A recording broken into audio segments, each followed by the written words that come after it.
Steve and Jill here. Hello. Welcome to the Land Academy Show, entertaining land investment talk. I'm Steven Jack Butala. And I'm Jill DeWit, broadcasting from sunny Southern California. Today, Jill and I talk about, are the holidays good or bad for the real estate business? And I have to tell you, for 10 years, Jill and I have had a differing opinion on this. So this time we're going to actually go look back at the data, look back at what's happened, and probably not settle it at all. Before we get into it, let's take a question posted by one of our members on the landinvestors.com online community. It's free. Greg asks, hi folks, say I want to set up an LLC before I start. This has multiple reasons. I'm determined to get into this business. Excellent. So being a non-resident, I really want to have my LLC in place first. One question for sure is in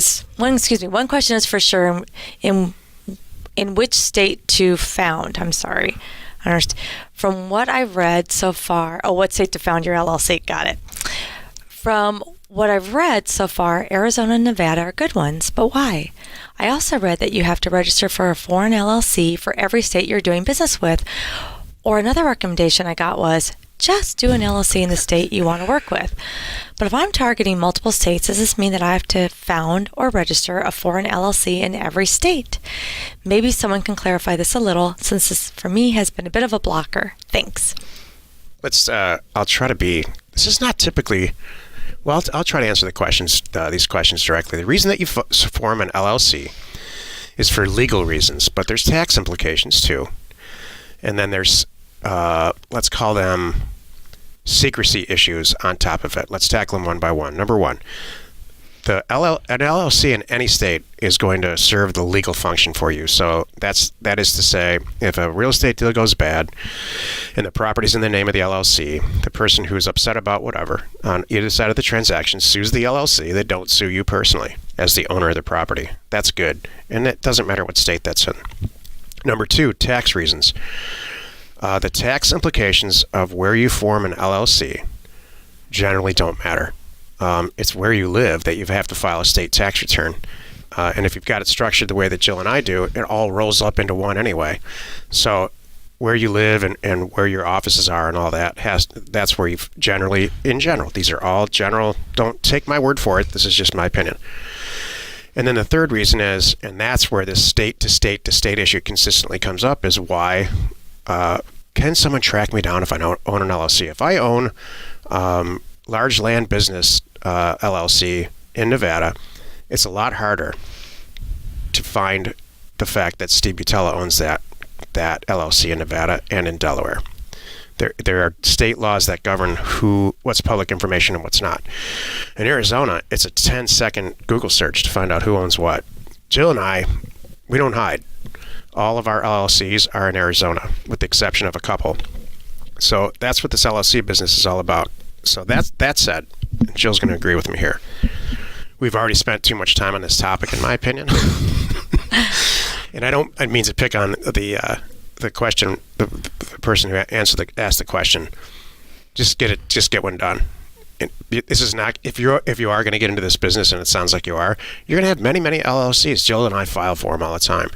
So you don't have to make this one perfect. Go get an Arizona LLC. Here's my direct recommendation. Go get an Arizona LLC on the internet. If it takes you 15 minutes, something's really wrong. You'll get all the paperwork back, sign the stuff. You now have an LLC to put property in, and you're done. Check. Next. Get a phone number. Check. Next. All the stuff to get we talk about this in 2.0. Mm-hmm. It takes maybe not 15 minutes, maybe 2 hours on a weekday to get every single thing done to get you started. So it's a good question, and it comes up a lot, but hopefully I answered it directly. Mm-hmm. I think you did. Do you have anything? Nope. For you, how lucky are you? You get to the next question tomorrow. Thanks. Today's topic, are the holidays good or bad for the real estate business? This is the meat of the show. So what does this mean to you, Jill? Because I know you and I have differing opinions on this. Some people think that being in real estate means you close up for the holidays and you just take December off and just plan on nothing happening. And I I never even try for it. I never plan for it. And every year I'm pleasantly surprised because we have properties bought, we have properties sold. Our business does not shut down for the holidays. So that's my point. I mean, seriously, what I don't. You used to have that mindset. Please, let's back up and say, why did you feel the way you did? Well, because my roots are in commercial real estate. Okay. And after that, accounting, like professional accounting and consulting. And all through it, there are undertones of acquisitions, like being a vice president of acquisitions, and I was always in an acquisition capacity in those things, and it absolutely shuts down. I mean, it shuts down around December 15th to the point where it's like, you know what? I think this might be over. Does it shut down, or do people shut it down? Professional people generally stop working at around December 15th and start working again around January 5th. Do you do that? Heck no. But you're a professional. Well, I also run my own company and have a bunch of people working for me. I know. That's what I'm saying. I mean people who have, vice president jobs who work for someone else, executive level positions. Okay. They're just done. Right. So this is, I don't want to get into an argument on the air, but this is kind of what I'm saying. I'm not working with them. I'm dealing with buyers and sellers, and the people I'm dealing with, they have a lot of time off between the holidays. Maybe that's why I feel the way I do. Because you know what? There are people trolling our website on December 26th because the presents are all done and the family's driving them nuts, and they're looking for properties or something. They're online and they're actually checking out and buying stuff in December. You can't argue with that. So what's funny is I remember my mom, even way back when, real estate days, she would say too, that was, you could write an offer on Christmas Eve. Things like that do happen. Mm-hmm. It's not crazy. When I think about it, maybe it is slower, maybe there's less people, but for those of us who show up, fine, I'm going to get those sales. I think for the Land Academy business, our Land Academy business, I think that December is usually a good month. But I think for land sales, I think it's historically slightly down. So I guess to answer the question, are holidays good or bad for the real estate business? If you're buying and selling, I think it depends on what you're doing. So if you're buying info lots and selling them to a builder, which is what we've been doing lately, I'm not so sure this is the best time to do that. That's fair. If you're buying and selling or leasing office space, I can tell you from experience, in any commercial capacity, if you're acquisitions for apartment buildings or any of that, it's dead. It almost is a dead slop or dead slow. Right. For the education business, the Land Academy part, it's good. Thank you. How about just buying and selling land? I think it's a great time to buy land. I think sales are slower. That's just my opinion. Got it. And either way, still, it's worth showing up, isn't it? I think it's a great time to catch up on. What I do at the end of the year, what I'm doing, I'm into it right now. I think it's December 24th today. Is just planning. I take the downtime to plan where I want to be in December 2019, and schedule it all out. Scheduling. That's good.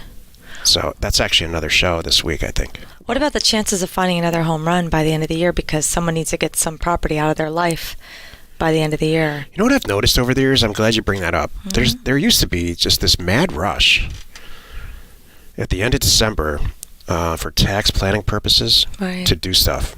And I just don't see people running around like that anymore. Okay. Maybe I travel in different circles. I don't know. Okay. That's partially where I'm coming from too, is I've had those experiences. So I'm ready for a phone call on December 28th going, if you could buy it, if we can, get this completed by from a seller 31st, I'll give you this and this and this, because I got to get them off my books. Yeah, I guess, I understand your point.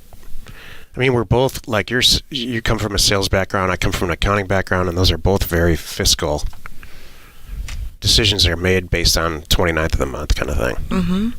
Exactly. So I guess it's all what you make of it. Mm-hmm. So we didn't really answer the question at all, did we? Well, I think we truly did. If you're commercial, if you lease office space and that's your thing, it's dead slow. Right. If you buy apartment buildings, dead slow. Right. What about houses? What do you think about that? In general, I think honestly, I think if I was like a general real estate agent buying and selling houses, I would venture to guess that the holidays, maybe not the right time, but people are moving at that time. It seems like summertime, or when kids are, I think of kids' school schedules. So, and people have time off to look at stuff around the holidays. That's the thing. So researching and buying and selling houses is my hobby. It's it's a sport for me. The way that going to a movie is. Right. And Christmas Day is the biggest movie going day ever. So, like in the whole season, isn't it? Like Christmas or Thanksgiving? Something like that, yeah. So whenever I have downtime, I'm constantly looking for new markets to send mail in. But that's me. Like we just said, it's what you make of it. The regular consumer probably thinks that moving and buying a house is a huge chore. It's true. It's not something that they want to do on their day off. Yeah. So I don't know. I should research this.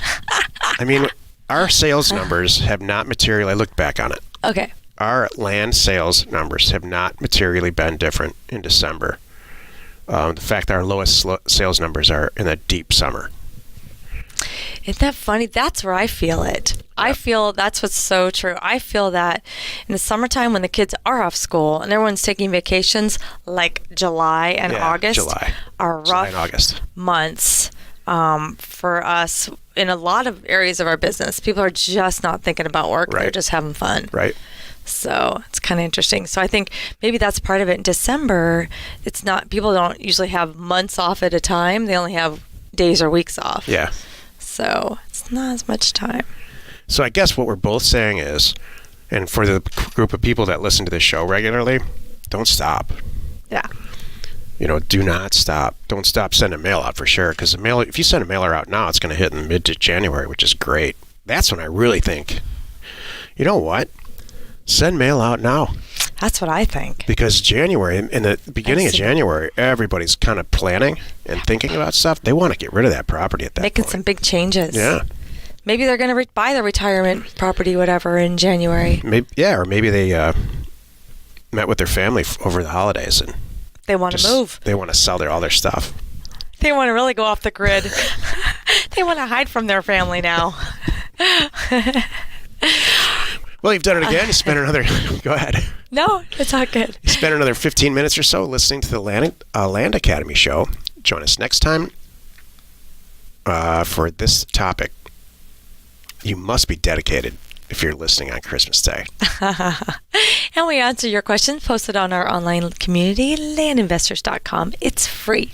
You are not alone in your real estate ambition. What I was going to say is one thing I've learned here is just never assume. Yep. That's really the point to make here over the holidays. If you think you can just close up shop, nothing's going to happen, turn off your phone, ignore your voicemail, you might miss something good. Never assume that nothing good's going to come of it. Just still kind of be available and around and in your business. You had Joe Martin, one of our members who just quit his job. Yeah. Very, very good job on your live show. Last week. On Wednesday. Uh-huh. You had him on your, what is it? Is it on Facebook? And is it on YouTube yet? Yeah, it's on YouTube. Yes, it's on YouTube now. And you asked him, like, people typed in questions, and the underlying theme was, what is it? Or like, how did you, because you're obviously killing it. I mean, he's making $100,000, not average, but he has made and is making $100,000 per transaction. So the underlying question was why and how, what makes you so different? And what I heard him say was, I just never gave myself any other option. Yeah. I got up at 5 o'clock in the morning until it just happened. Exactly. Did you hear anything else? Like, what do you think was so... I wonder what he's doing this holiday season. Like, is he sitting around? I doubt it. Last I heard, he was renting a house somewhere and going to be like on a balmy beach, relaxing and still working on his business, but from a very great location since he doesn't have to show up anywhere anymore. That was the last that I heard. So and I think you're right. I think he just did it. And what was great, he said a couple times, like, I had mailers that failed. Yeah. So what? I fixed it. I moved on. I'd spent some time on it. I figured it out.